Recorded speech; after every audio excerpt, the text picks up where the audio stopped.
कृष्णा शरणागतं कृष्णा स्वागतं कृष्णा शरणागतं कृष्णा स्वागतं सुस्वागतं शरणागतं कृष्णा स्वागतं शुभ स्वागतं शुभ स्वागतं कृष्णा स्वागतं सुस्वागतं शरणागतं कृष्णा स्वागतं शुभ स्वागतं शुभ स्वागतं कृष्णा स्वागतं कृष्णा शरणागतं कृष्णा स्वागतं कृष्णा शरणागतं कृष्णा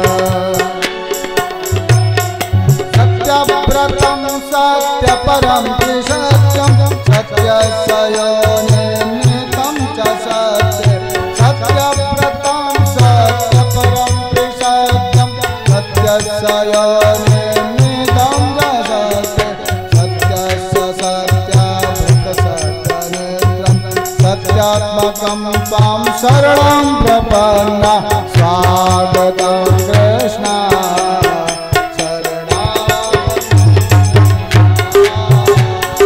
स्वागतं कृष्णा शरणागतं कृष्णा स्वागतं कृष्णा शरणागतं कृष्णा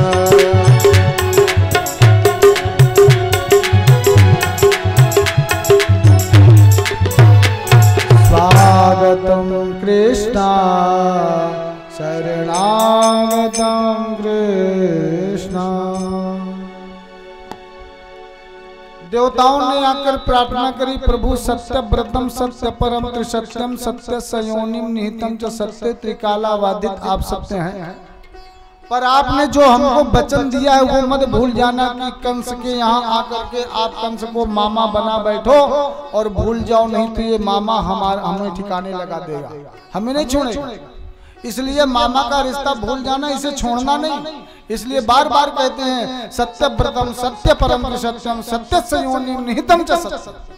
उस सत्य को मत भूलना जो आपने हमको वचन दिया है। माता देवकी से कहते देवता आकर के दृष्ट्यामते कुक्षिगतः परः पुमान् अंशेन साक्षात भगवान भवायनः माँ भूत भयम भोजपतेर्मुमोर्षो गोप्ता यदूनाम भविता तवात्मजः।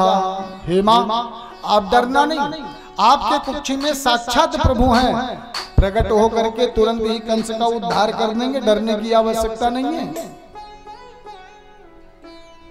देवता अपने धाम को इधर धीरे धीरे आ रहा था।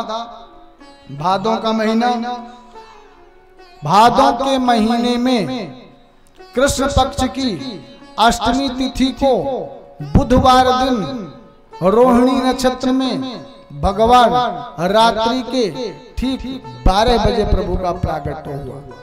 तमद्भुतं बालकमम्बुजे क्षणं चतुर्भुजं शंख गदायुधायुधं श्रीवत्सलक्ष्मं गलशोभिकौस्तुभं पीतांबरं सांद्रपयोदशोभगं। प्रभु ठीक रात्रि के 12 बजे हर्षण योग में प्रभु ने जन्म लिया। माता देवकी ने अद्भुत रूप देखा। वसुदेव जी ये अद्भुत रूप देख करके प्रार्थना करी माने, रूपम यत्तत्प्राहुरव्यक्तमाद्यं ब्रह्मज्योतिर्निर्गुणं निर्विकारं सत्तामात्रं निर्विशेषं निरेहं सातं साक्षात विष्णुरध्यात्मदीपः। माता कहती प्रभु आपके इस सौंदर्य इस रूप को देखा, मेरा परम सौभाग्य है, पर आप यहाँ अवतरित होकर के आए हैं तो आपको पुत्र बन करके आना चाहिए। भगवान ने कहा माँ जन्म लेते ही मामा कंस मारने आ जाता है, इसलिए मैं अपने शस्त्र लेकर के आया, यदि इस समय मामा कंस आएगा तो मैं उसे मार दूंगा, मुक्ति दे दूंगा, पर यदि मैं छोटा सा बालक बन गया तो मैं आपकी नहीं, आपको मेरी रक्षा करनी पड़ेगी। माता देवकी बोल करी, प्रभो मृत्यु और मृत्यु ब्याल भीतः पलायन लोकान सर्वं निर्भयं नाद्यगच्छत् त्वत्पादाब्जं प्राप्यं दृक्षयाद्या स्वस्थ से ते मृत्युरस्मादपैति। भला मृत्यु के भय से जीव दसों दिशाओं में भ्रमण करता है, पर क्या उसे अभय प्राप्त होती है? जब आपकी चरण शरण ग्रहण करता है तो मुक्ति पर मृत्यु पर भी वो विजय प्राप्त कर लेता है। प्रभु मैं भला आपका कैसे आपकी रक्षा कर सकती हूँ? भगवान ने कहा, माँ जब जीव मेरा आश्रय लेता है तो सारे बंधन से मुक्त हो जाता है, पर जब माया का आश्रय लेता है तो बंधनों से बंध जाता है। जैसे माता देवकी ने भगवान छोटे से बालक के रूप में हो गए, तो जैसे देवकी मैया गोद में लेने का प्रयास किया तो हाथ की हथकड़ी खुल गई, बेड़ियां पैर की खुल गई और भगवान को गोद में ले लिया। जैसे वसुदेव जी ने अपने हाथों को आगे बढ़ाया, हथकड़ी खुल गई, बेड़ियां खुल गई, क्योंकि कारागृह में रह रहे थे।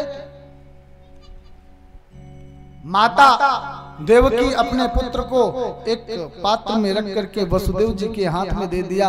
भगवान ने कहा, मुझे लेकर के चलो और गोकुल में इस समय नंद राय जी के यहाँ एक बेटी का जन्म हुआ है, वहां मुझे सुला दीजिए और वहां से बेटी को ला करके कंस को दे दीजिए। इधर वसुदेव जी लेकर के पुत्र को जा रहे हैं। मार्ग में धीरे धीरे सुंदर सुंदर वृष्टि हो रही थी, धीरे धीरे मंदम मंदम जलधरा, मंद मंद बारिश हो रही थी। वसुदेव जी निकल गए, पर जब वसुदेव जी निकलने लग गए तो अपने आप ही द्वार खुल गया, द्वारपाल सो गए, कोई रोका नहीं, कोई टोका नहीं, सीधे निकल गए। चलते चलते मंद मंद बारिश हो रही थी, तो आज भगवान का शेष सैया पर शयन करते हैं। शेष ने सोचा मेरे प्रभु के ऊपर बिंदु पड़ रहे हैं, तो शेष जी पीछे से छतरी बनकर चलने लगे। यमुना जी पार करना है, जब यमुना में जाने लग गए, यमुना में बाढ़ आने लग गई। भगवान ने कहा, यमुना देवी मेरा दर्शन तो तब ही होगा जब बाबा जी डूब जाएंगे। भगवान ने चरण का स्पर्श कराया, एक बार तो नीचे गई, पर यमुना जी कहाँ मानने वाली थी, फिर ऊपर आई। भगवान ने कहा, देवी मेरा दर्शन तो तभी होगा जब बाबा डूब जाएंगे। तो जोर से आई तो बाबा की दाढ़ी दिख गई। अब यमुना जी ने जैसे दाढ़ी देखा तो शर्मा करके नीचे की ओर चली गई, क्योंकि यदि भगवान यमुना के पति हुए तो न वसुदेव जी क्या ससुर न हो गए, और ससुर की दाढ़ी को कभी कोई बहू स्पर्श नहीं करती। तो यमुना जी नीचे चली गई। मार्गम ददो सिंधुरिवहस्या पते, मार्ग दे दिया, पार गए और गोकुल में जाकर यशोदा मैया के महल में यशोदा के बगल में जो कन्या पड़ी थी उसे ले लिया और लाला को लेटा करके सीधे वृंदावन मथुरा आ गए। मथुरा में जैसे अंदर प्रवेश किया तो महाराज द्वार भी बंद हो गया, द्वारपाल भी जग गए और हाथ में हथकड़ियां भी पड़ गई, पैर में बेड़ियां भी पड़ गई। द्वारपाल, लड़की रोने लग गई, बालिका, द्वारपाल जगे हुए थे, वो जोर से आवाज करने लग गई, 8वां है गयो ऐठा। आवाज द्वारपाल लगाए, 8वां है गयो, 8वां है गयो। कंस के कान तक आवाज पहुंची, बोल पड़ा, घेर लो चारों तरफ से, भागने ना पाए, अभी आ रहा हूं। अपने अस्त्र शस्त्रों को लेकर के कंस आया, अंदर प्रवेश किया और इधर भगवान गोकुल के राजा है छोटे से नंद राय जी, उम्र है गई 80 साल की, और यशोदा उनकी पत्नी है, उनकी उम्र हो गई 85 साल। हमारे ब्रज में कहावत है, बड़ी बहू बड़े भाई। वसुदेव जी ने कहा, वाह अब क्या होगा। एक दिन ब्राह्मणों ने आकर के अनुष्ठान कियो, बाबा ने किया प्रणाम, ब्राह्मणों ने कही पुत्रवान बाबा। बाबा ने कही ब्राह्मण देवताओं आपने भांग खा रखी है क्या? अब तो मैं 80 का हो गया, अब कहाँ से पुत्र हो जाएगा? ब्राह्मणों ने कहा बाबा चिंता मत करो, तुम तो चकाचक घोटाए रहो, चकाचक माल पवाए रहो, हम अनुष्ठान कर रहे हैं कि आपको पुत्र होगा।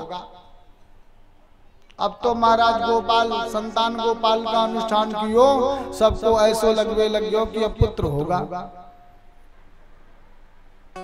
जैसे सबको मालूम पड़ गया कि यशोदा जी गर्भवती हैं, तो नंद जी की दो बहनें नंदा और सुनंदा वो 6 महीने पहले से ही डेरा डाल दिए। भैया के यहाँ लाला होएगो सो चकाचक माल मिलेगो। आज नंद राय जी गौशाला में जाकर बैठे माला जप रहे थे। अब जानो का मंत्र जप रहे थे, जाने कब होएगो अभी तो भयो ना है, जाने कब होएगो अभी तो भयो ना है। सोई प्रातः काल जल्दी आज नंदा जग गई, नाम था नंदा सुनंदा नंदों का। तो नंदा जग गई और देखी कि भाभी रोज तो जग जाओ करें, आज का है ना जगी। तो नंदा ने आकर के जैसे देखा भाभी के कि भाभी के बगल में एक छोटो सो नन्नो सो लाला आयो भयो है। नंदा ने दौड़ लगाई कि बाबा के पास जाऊं और पहले जो भाभी के गले में 9 लखा हार पड़ा है वो मैं ही ले लूं। नंदा रास्ते तक आए गई, पर बीच में विचार आया कि 9 लखा हार तो तभी मिलेगो जब लाला होएगो, या तो मैंने देखी ना है कि लाला है कि लाली।